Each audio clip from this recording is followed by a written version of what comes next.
Otro recluso fue asesinado este fin de semana, el domingo concretamente, en el Concar. Es el quinto en lo que va de este mes de mayo. El enfrentamiento ocurrió en la denominada sala de visitas y el Ministerio del Interior confirmó que los agresores ya están identificados y a disposición de la Fiscalía. Este domingo, el Ministerio del Interior informó en sus redes sociales que un recluso había fallecido a raíz de un enfrentamiento con otros dos presos en el ex Concar. Informamos que falleció en el Hospital Maciel la persona privada de libertad Cristian Adrián Meneses Fernández, de 29 años, luego de ser herido en una reyerta ocurrida en el salón de visitas del sector B, en la unidad número 4. Las personas privadas de libertad involucradas en la situación están identificadas. Se dio cuenta a la Fiscalía. Así lo informó el Ministerio del Interior en Twitter. Desde el programa socioeducativo y de salud en cárceles, Nada crece a la sombra, afirmaba en ABTV Noticias que la situación en los centros de reclusión es cada vez más tensa, producto de la realidad económica y sanitaria que vive el país. Uno de los representantes del colectivo, Daniel Márquez, aseguró que les preocupa la restricción de las visitas, ya que son una contención emocional para el recluso y no tenerlas los afecta directamente en la salud mental. El colectivo Nada crece a la sombra tiene pausadas sus actividades y eso también tiene un impacto en los reclusos. Además, Márquez aseguró que las experiencias internacionales han sido negativas cuando se han cortado las visitas.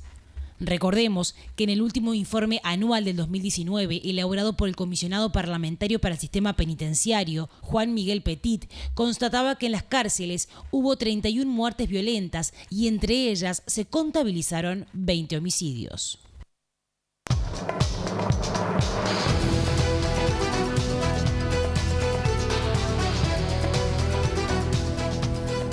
Precisamente el doctor Juan Miguel Petit, comisionado parlamentario para el sistema carcelario, está en vivo hoy aquí en Piso. Juan Miguel, buenas noches, bienvenido. Mucho gusto, buenas noches, gracias por la invitación. Bien, hay varios temas puntuales de última hora, estos asesinatos, por ejemplo. Voy a tratar con tu ayuda de aterrizar en el tema, de tratar de entender. Sí. 5 muertes en un Concar que hace pocas horas vos mismo decía que ha venido mejorando en los últimos meses. Sí, yo creo que cuando uno de los problemas que tenemos a veces, quienes estamos en una oficina o dando una opinión sobre un tema, es este formato, el marco televisivo, la comunicación, en el cual uno le hace una pregunta y uno tiene que dar una respuesta. Y a veces la respuesta es no sé. ¿Por qué pasan ciertas cosas? O mejor dicho, cómo se resuelven de fondo ciertas cosas. Hay parte de la respuesta que dice, bueno, yo no lo sé. Hay que justamente juntarse entre muchos y pensar. Acá, obviamente, ha habido 5 muertes en el último mes. Es una señal muy fuerte, muy preocupante. 5 muertes en el Concar. Sin embargo, Concar desde mediados de año pasado, de julio del año pasado, diría, ha venido mejorando, sin llegar todavía al nivel que puede tener, pero con sectores que todavía están mal. Tiene un excelente director, un excelente equipo de dirección y un intento por regionalizarse, por dividirse en varias partes, como en submódulos, para formar un complejo. Lo que ocurre es que todavía le faltan los recursos necesarios para poder implementar esa idea. Es como un equipo de fútbol que tiene un buen esquema, una buena táctica, pero le faltan 3 jugadores. Entonces, por mejor que jueguen esos 7 u 8 jugadores que tenga, le faltan 3 jugadores. ¿Y qué falta? Y bueno, yo creo que, o sea, si vamos al nivel de lo que es de la superficie de este lugar, como mañana puede ser otro episodio que puede ocurrir de violencia que aparece en Plan Libertad, Canelones, los lugares que están peores, la área metropolitana, yo creo que se refiere a que todavía hay un rezago. Si pudiéramos hacer una tomografía, hay como un rezago, hay zonas del sistema penitenciario que tienen fuertes carencias estructurales. Hablábamos de estos 5 asesinatos en el Concar en este mes de mayo y me decías, bueno, puedo no conocer las razones, pero sí me decías que el Concar tiene un director que viene haciendo buenas cosas, que tiene un buen equipo, que aunque quedan sectores complicados, vienen desde hace unos meses mejorando. ¿Y entonces? Bueno, yo creo que lo que ocurre allí es que si bien hay, como te decía, una muy buena orientación, una buena dirección y un esfuerzo por regionalizarlo, le faltan los recursos necesarios para poder hacerlo todavía. Hay como un rezago entre las mejoras que se empezaron a hacer en distintos ámbitos, yo siempre las señalé, y el nivel posible de vuelo, el nivel posible de desarrollo del sistema. Tenemos en todo el sistema, si podemos hacer una tomografía, lugares de carencias estructurales que significan faltas de personal, hacinamiento todavía, porque si bien el hacinamiento bajó en promedio, en algunos lugares sigue siendo alto, sigue habiendo celdas con 5, 6, 7 personas, falta de intervención socioeducativa, falta de actividades, falta de atención en salud mental, falta de las adicciones, la atención de las adicciones. Entonces esos son núcleos duros que van quedando como rezagados, porque hay otras áreas que con las intervenciones que hay logran mejorar y logran desarrollarse. Y esos núcleos duros son los que nos están llamando la atención dramáticamente, horriblemente, porque son donde ocurren las muertes. Y las muertes muchas veces bueno, cada episodio es un mundo, ¿no?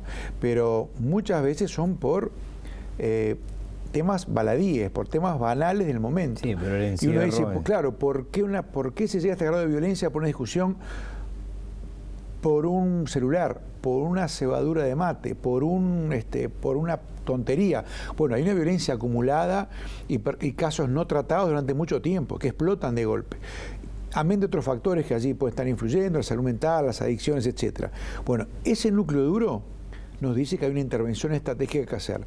Esa intervención estratégica que hay que hacer requiere recursos.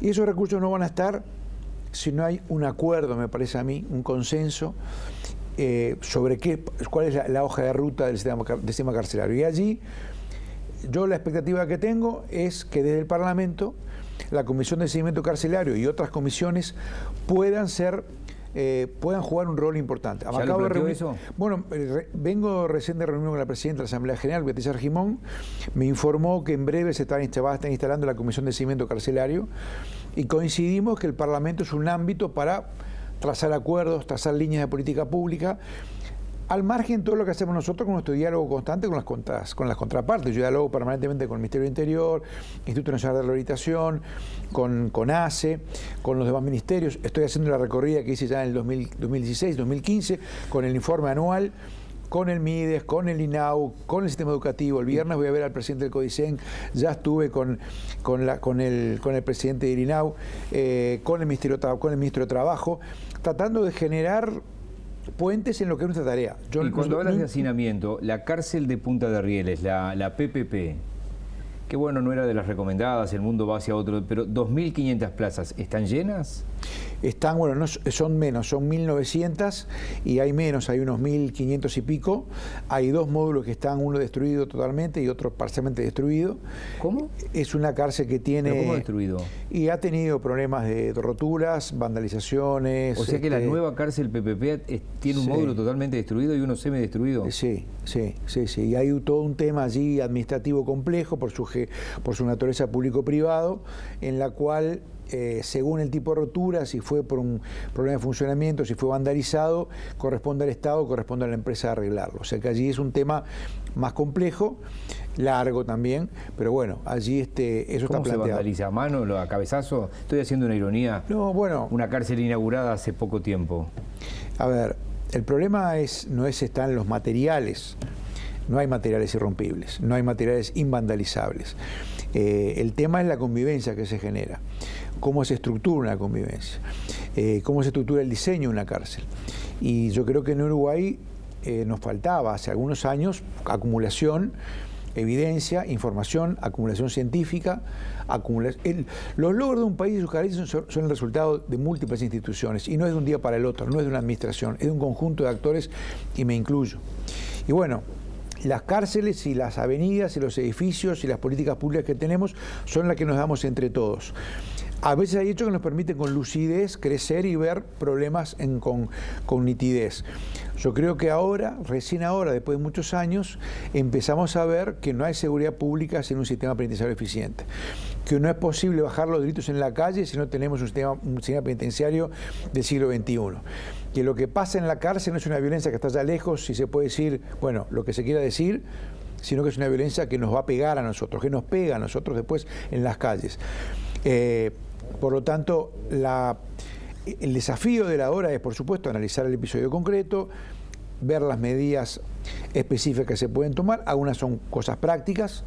En algunos lugares tiene que haber, por ejemplo, videocámaras de vigilancia, falta personal socioeducativo, falta personal de control.